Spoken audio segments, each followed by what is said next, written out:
The Minister of Art, Culture and Creative Economy, Hannatu Musawa, has denied making any statement concerning her NYSC status as serving minister.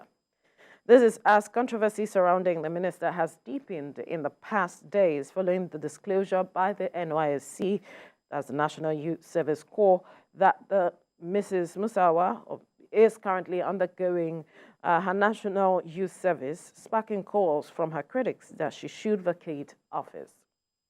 It was alleged that during her confirmation, the minister said she participated in the mandatory one-year NYSC in 2003.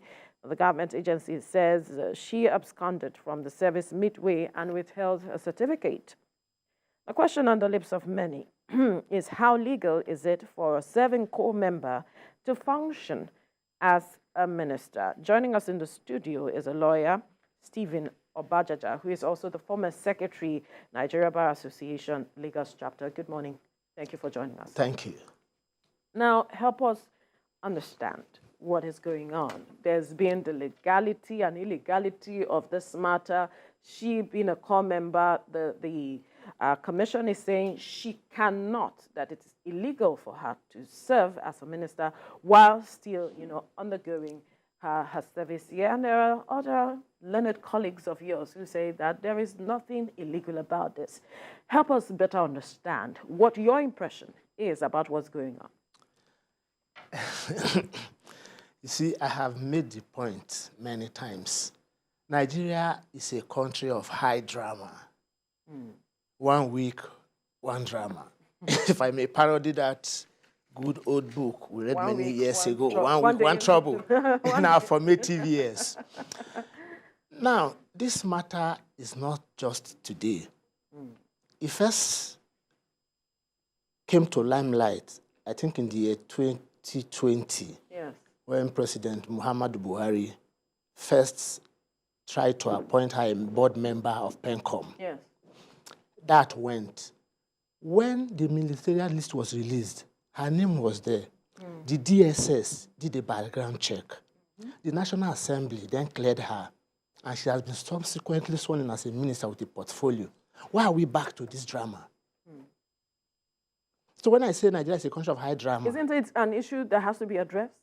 It should have been addressed. If it had not been addressed before now, she's cleared the hurdle of the DSS, the National Assembly too, and she's now a minister. Why are we going back to that? Because it's a concern for the commission. Well, if it is a concern for the commission, the waters are so muddied. She said she served and completed it in 2003. The commission did not deny that she was mobilized. The commission said she absconded. She now said her certificate was lost in an inferno. The commission said her certificate is with them, that obviously she never collected it. If she absconded, why was her certificate printed? If they have her certificate, why what copy does she have? What copy does she have? What copy does the NYSC have? Yeah. If they have her certificate, why don't you simply give her her certificate? Because she needed to complete. Now you have not done so. Yeah. You said she should remobilize and complete it. She remobilized, and as I understand, she has already spent 8 months. In addition with the 5 months she spent in 2003, isn't that already 1 year? Over a year. Over a year. So that's why I say Nigeria is a country of high drama. Along the line, the waters get muddled. Whatever the unimportant becomes important at that point. See, in 70, you see, in all this, nobody is even looking at the competence of the minister or otherwise. Is she capable? Can she man this ministry? Whatever informed the NYSC Act in 1973, many have said that that scheme has outlived its usefulness. But I won't say outright that it has outlived its usefulness. In 1973, when we started that scheme, it was so that Nigerian youths can bond, yes, and then help Nigerian unity along the line. Yes.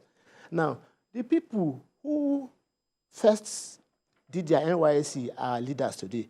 Where is that vaunted unity with which we sought to promote with the NYSC scheme? So these are the real issues that should bother Nigerians. A country that says with a primary school degree, you can be president. With a primary school certificate, you can be president. Then one cannot be minister because he didn't do NYSC. But we're always talking about setting a precedence. Even after she has had higher education at whatever level, So these are the contradictions in our polity that we should be addressing. Right. Is it a matter of what people should do or what the law actually stipulates? Yeah. Because if the NYSC guidelines, as we have it, the NYSC Act, in 5, it said to not fail to carry out duties diligently. That's one, and also leave his or her duty station or absent as himself from any official activity without the written consent of the state coordinator, or even if you're leaving the country, you have to also get express approval from the Director General of the NYSC. So shouldn't we put it as a matter of law rather than matter of reason? Yes, law has its place, reason has its place. Now, like I said, the waters have now become muddied. She said she completed it, and there is a certificate with the NYSC printed in her name. If she did not complete it, it now behoves on the NYSC to tell us what the true facts are. They have said she didn't complete it. She has said she has not made statements. So the waters are already muddied. If it is a question of law, yes. If you abscond, you are not entitled to a certificate. Now, they say she absconded. And they have also offered her a leeway to complete it, which she's doing or has done. Which she's doing, yes. Does that not regularize what was irregular at the beginning? For the commission, it hasn't, because they are saying because she hasn't completed it, this is illegal as it is. So that's why I'm saying, what kind of precedents are we setting if we are saying that this matter, we are mounting out of a molehill, as some have said? At the end of the day, what kind of precedents? Are we saying that any core member can just take up any political position and assume that, okay, I'm serving my fatherland in this position? Well, we have precedents. A former Minister of Finance was forced out of office, Kemi Adeosun, if you remember, over the same NYSC certificate site. But hers was a matter of forgery. Hers was forgery and all that. Now, if you do not obey or if you disobey the law, there should be consequences. Absolutely. But what experience have we had? There has not been consequences over time. That is why someone who did not complete her NYSC in the first place can aspire to be minister and is so appointed. Now, the point I have been making is that if she's gone through all this, the DSS did a background check, the National Assembly cleared her, the issue had been in the top public domain since the year 2020, and she's now a minister. Are you now going to force her to resign? Or what are we to do? If it's been found that what she has done is in contravention of the postulation, the stipulation of the law, then definitely you can't build anything on nothing. Also, going back to the NYSC Act, is that you should not take part in partisan politics. That any member who takes part in partisan politics is liable to extension of service for a period not less than 3 months without pay. So, being a minister means that you're also a politician. And as a member of the NYSC, you can be a minister or you can be a politician. Absolutely. So you have to choose one. So how do you react to this? So what is the consequence if you are? She will not extension by 3 months and you will not be paid salary. So that also kills it. It presupposes that she can't be a minister for 3 months. It presupposes extension of the service, not minister. Extension of the service for 3 months. Yes. It presupposes that you should not be in partisan politics. You should not be a minister. But if you are, the consequence is that your service will be extended by 3 months. No. She was a member of the NYSC before she became a minister. Yes. So being a member of the NYSC, you can't be in partisan politics. Yes. So if you are in partisan politics after you are a member of NYSC, then the law, the long arm of the law, will catch up with you. You read it. What does that long arm of the law said? It said your service will be extended by 3 months. So I'm sure the minister is ready for that extension. If push comes to shove. And that's what I'm saying. So 3 months, after 3 months, she can't be a minister for 3 months. It means that, being a minister will last at least... It means you vacate her office at least for 4 years. For 4 years. Or rather, at the pleasure of the president. So would that be at any extension point. and extension and extension? So what happens when she's been fined 3 months extension? See, it's a catch-22 situation. In Nigeria, you don't know what is right anymore. But we have the law to help us understand what is right. Like I said, law has its place and reason has its place. And it can't be disregarded. Of course, the law cannot be disregarded, but the law makes consequences and there are leeways. If the minister has found one and she's exploiting it, what are we to do about it? That is what all this seems to me. And above all, the final decision lies on the appointing authority.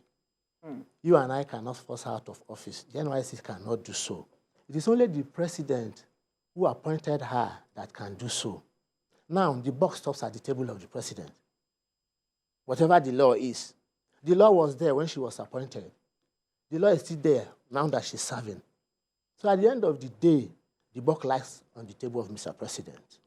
What would you suggest the president do at this point to addressing it? Because I'm still going to the matter of setting the precedents, and we know the body language of this current president, how it is that he is saying he does not agree with certain things. He is about accountability. He is about transparency. He is about ensuring that the rule of law is upheld. What do you expect him to do, or what are you foreseeing he might do with regards to addressing this issue? I think it's as difficult for the president as it is for us. Do you know the gravamen of this issue? Tell us. The gravamen of this issue is the point of discrepancy between the NYSC and the minister. The minister says she served, and her certificate is with the NYSC, as the NYSC said. But the NYSC is saying that she didn't serve because she absconded. So you have to clear that point before the president can reasonably act. If she indeed served, and the president now removes her, and later it is proven that she served, what happens? If she didn't serve, and the president leaves her in the cabinet, and later it is proven that she didn't serve, what happens? So the controversy will still be resolved for us by the NYSC, the NYSC and maybe the intelligence agencies. And they can do this within a week. Let us determine whether she served. If we determine that she served, all well and good. We can go, everyone can go their separate ways.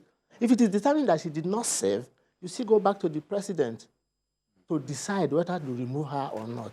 All right, looking at the ground norm, a senior advocate of Nigeria said that when you look at Section 147 of the 1999 Constitution as amended and subsection 5, it states that no person shall be appointed as a minister of the government of the Federation unless he is qualified for election as a member of the House of Representatives. He now went further to say, the question is, what are the qualifications for election into the House of Representatives? That is, you'll find it in 106 of the 1999 Constitution. You must be a citizen of Nigeria. Yes. You must have attained the age of 25 and have been educated up to at least a school certificate level or equivalent. So it also said you must be a member of the political party and you must be sponsored by that party. It now said what is causing the conflict is as regards our status and youth corps members, just like you're saying, that is still serving. But the senior advocate, to quickly get to the question, he's saying that she has not contravened the law, that the grant norm supersedes that of the NYSC Act. Where do you stand here? Yes, I think I agree with the learned senior advocate of Nigeria. And I had made the point in a different way before. What qualification do you need to be a member of the House of Representatives? School certificate, right? Yes. The minister has that. So if that is all you need, why should this become such an issue that you didn't do your NYSC, or you did and you didn't get your certificate? So that is the point on which everything rises and falls. If you can have a lower qualification to hold an office, why are we now going to insist on a higher qualification if you already have that lower qualification? Unless, of course, you come to the issues of perjury. Did she lie on oath? Did she say she did the NYSC when she did not? Did she upload an NYSC certificate that was fake or something? So barring all that, I think we should rather focus our searchlights on this NYSC scheme itself. And I have a few suggestions in that area when we get there. No, let's get there. We need to quickly call for a break now, but we must thank you. Right. Stephen Obajaja, lawyer who is also the former secretary, Nigerian Bar Association, Lagos chapter, for your time on the program. Thank you very much.